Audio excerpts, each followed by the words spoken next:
The border is still wide open.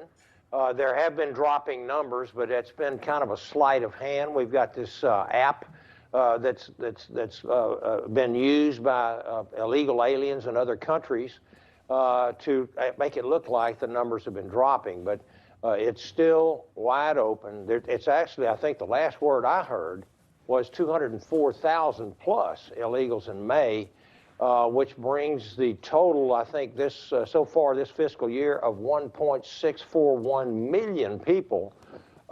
This fiscal year, and with 5 months to go. I want people to realize that. And so with this, nothing really has changed. There was a slight slowdown. It's still going full tilt. The sad thing about this, and the tragic and dangerous thing, is that they've apprehended 127 suspected terrorists trying to come through between the ports of entry. Yeah. This is a record, Rob. Congressman, can I ask you about that? So we live in a world under President Biden where over the last 2.5 years, up is down, left is right. Why are these suspected terrorists on the terror watch list crossing into our country? I don't think, and this is just my gut, I don't think they're here to reform and turn their lives around. They are not. They see an opportunity with an open border to infiltrate, to create cells, underground cells, and just wait their moment to strike. I think it's not a matter of if, but a matter of when we get hit again like 9/11. They're coming in from all over the world. These are not just people coming in from Honduras or Mexico. They've caught these folks coming in from 145 different nations around the world.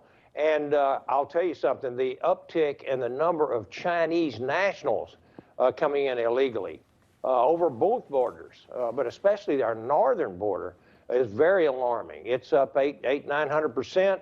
I don't think they're here for vacation purposes. Yeah. No. So, Congressman, you're talking about essentially the systematic subversion of our sovereignty perpetrated by this president and then Alejandro Mayorkas, the DHS secretary. What more would Mayorkas have to do to merit impeachment? He hit that point with Brian Babin, about two and a half years ago.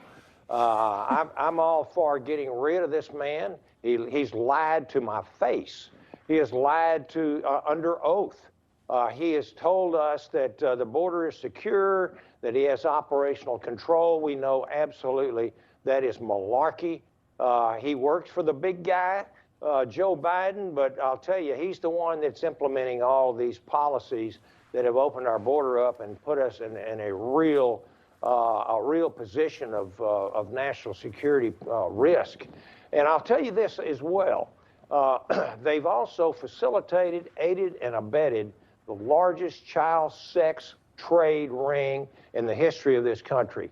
And I would encourage people to go out and see the new movie by Jim Caviezel. It's called The Sound of Freedom, based on a true story about the child sex trade.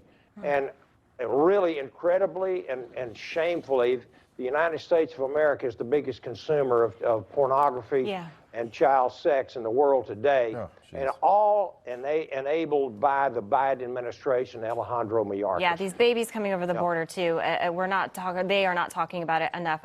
Congressman Brian Babin, thank you so much. We really appreciate it. Yeah, good to see you, Congressman. Thank you. Good to see both.